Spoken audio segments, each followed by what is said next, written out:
Monsieur le Président, Excellences,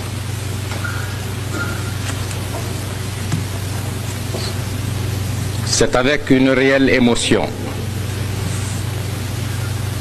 que j'ai l'honneur et la joie de m'adresser à votre haute assemblée et à travers elle au vénérable peuple des 82 nations que vous représentez.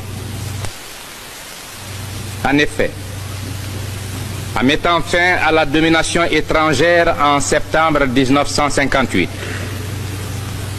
le peuple de Guinée avait placé son intime espoir en l'Organisation des Nations Unies.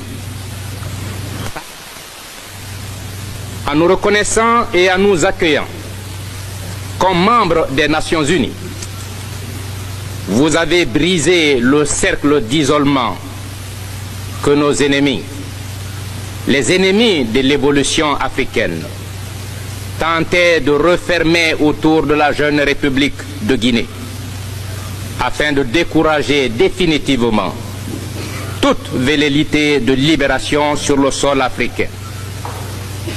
Combien il est réconfortant pour les patriotes que nous sommes de constater qu'aux heures les plus décisives du destin de nos peuples, la solidarité et la fraternité internationale ne font jamais défaut.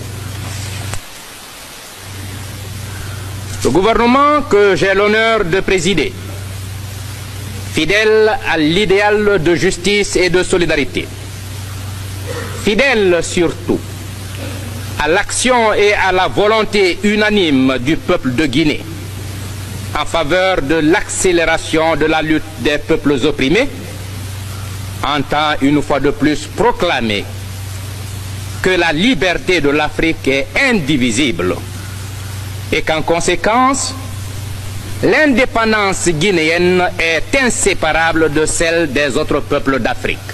L'histoire africaine connaît de nos jours une accélération telle que des événements décisifs et importants ponctuent son processus à un rythme inattendu. Il y a seulement 10 ans, l'Afrique était presque entièrement occupée par l'étranger et sa vie réglée au profit exclusif de celui-ci. Elle était absente de la scène internationale. Le fait le plus significatif, c'est surtout cette levée massive et générale de tous nos peuples, même de ceux qui avaient été jusqu'ici considérés comme les plus arriérés, c'est-à-dire les plus opprimés. Tous les plans en vue de freiner cette évolution, cette volonté farouche de l'Afrique pour la reconquête de sa dignité sont déjoués les uns après les autres. Et toujours, c'est le même cri déchirant qui retentit à travers tout notre continent. Indépendance.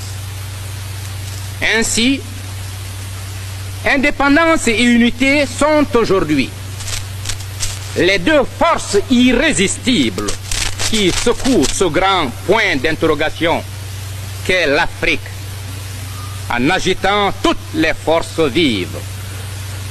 L'Afrique qui émerge à la vie universelle va à la rencontre du reste du monde,